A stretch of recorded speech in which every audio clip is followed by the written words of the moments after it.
80 pilots stood between Hitler and the complete domination of Europe. By the summer of 1940, the map of Europe had been redrawn in blood. France had fallen. The Low Countries were crushed.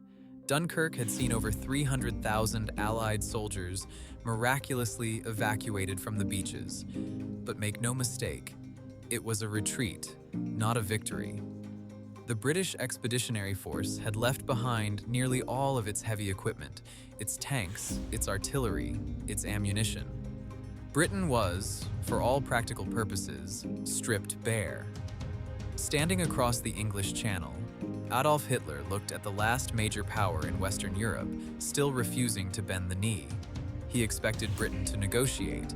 He expected Winston Churchill to come to the table, accept terms, and allow Germany to consolidate its grip on the continent. Churchill did not.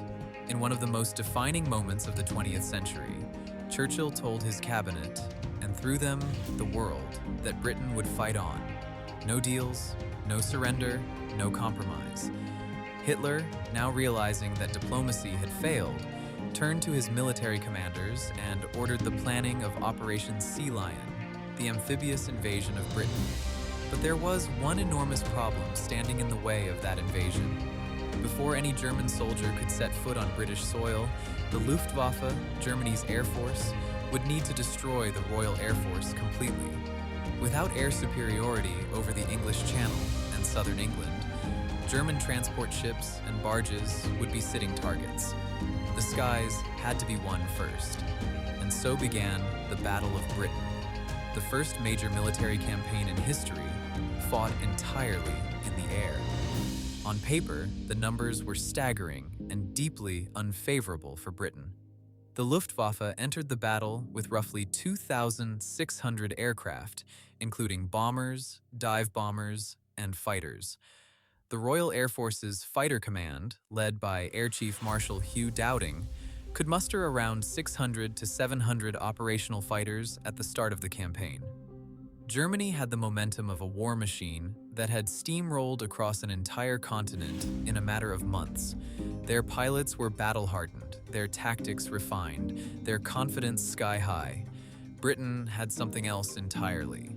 They had the Supermarine Spitfire and the Hawker Hurricane, two of the finest fighter aircraft ever built. The Hurricane, more numerous and slightly slower, became the workhorse of the battle, tasked primarily with tearing apart German bomber formations.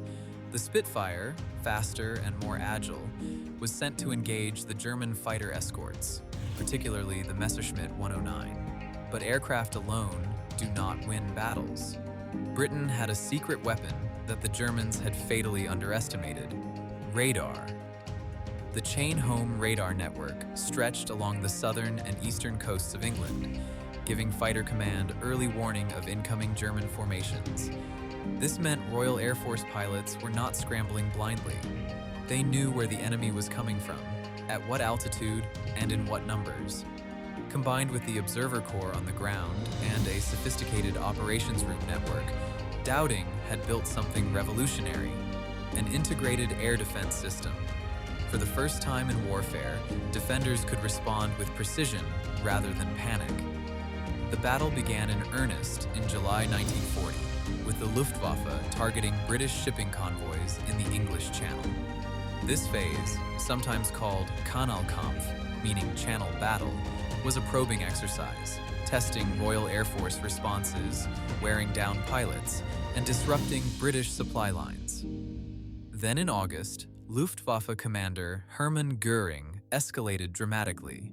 He launched Adlerangriff, meaning Eagle Attack, a massive campaign aimed directly at destroying Fighter Command's airfields, radar stations, and aircraft production. This was the most dangerous phase of the entire battle. Day after day, waves of German bombers escorted by fighters hammered Royal Air Force bases across southern England. Biggin Hill was bombed 6 times in 2 weeks. Manston was so badly damaged it became nearly unusable. Pilots were flying 3, 4, sometimes 5 sorties a day. They were exhausted beyond human endurance. Ground crews worked through the night to patch aircraft back together. The Royal Air Force was bleeding. Replacement pilots were arriving with sometimes as little as 10 hours of flying time. The casualty rate was brutal. Had Germany maintained this focused assault on the airfields and radar infrastructure for just a few more weeks, Fighter Command might have collapsed entirely. Then came one of the most consequential accidents and miscalculations of the entire war. On the night of August 24th, a group of German bombers, possibly off course, dropped bombs on civilian areas of London. Churchill ordered a retaliatory raid on Berlin. The damage was minimal, but the psychological impact on Hitler was volcanic. Enraged and humiliated, he ordered Göring to shift the bombing campaign away from Royal Air Force airfields and toward London and other British cities. This decision, born of fury rather than strategy, saved Fighter Command. The pressure on the airfields lifted just as the Royal Air Force was approaching its breaking point. The pilots got a chance to breathe, to recover, to regroup.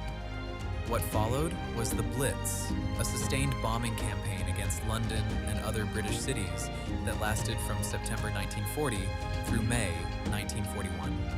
Night after night, German bombers pounded the capital. Thousands of civilians died. Entire neighborhoods were reduced to rubble. But the British people did not break, and critically, Fighter Command survived. September 15, 1940 became the symbolic turning point of the battle. On that day, the Luftwaffe launched one of its largest and most ambitious daylight raids against London. Fighter Command scrambled everything it had. The fighting was ferocious, spread across the skies of southern England. By the end of the day, the Germans had lost far more aircraft than they could sustain at that rate. Göring had promised Hitler that the Royal Air Force was nearly finished. The events of September 15th proved that was a lie.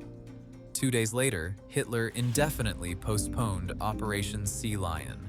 The invasion of Britain would never happen. The numbers tell part of the story. Over the course of the battle, the Royal Air Force lost over 1,000 aircraft and more than 500 pilots killed. The Luftwaffe lost over 1,800 aircraft, but the numbers only scratch the surface of what this battle meant. The Battle of Britain was the first defeat of Hitler's military machine. It shattered the myth of German invincibility that had paralyzed Europe. It kept Britain in the war as a base from which, years later, the liberation of Western Europe would be launched. Without Britain standing, there is no Normandy. Without Normandy, the map of the 20th century looks unrecognizable. Churchill captured it with characteristic precision when he said of the Royal Air Force pilots, "Never in the field of human conflict was so much owed by so many to so few." Those few were young men, many barely out of their teens, flying aircraft held together by the labor of exhausted ground crews, guided by radar operators and controllers working around the clock, sustained by a nation that refused to accept defeat. They flew into skies filled with death, day after day, and they held. The skies above Britain in the summer and autumn of 1940 were not just a battlefield. They were the hinge point of the entire war, and perhaps of the entire modern world.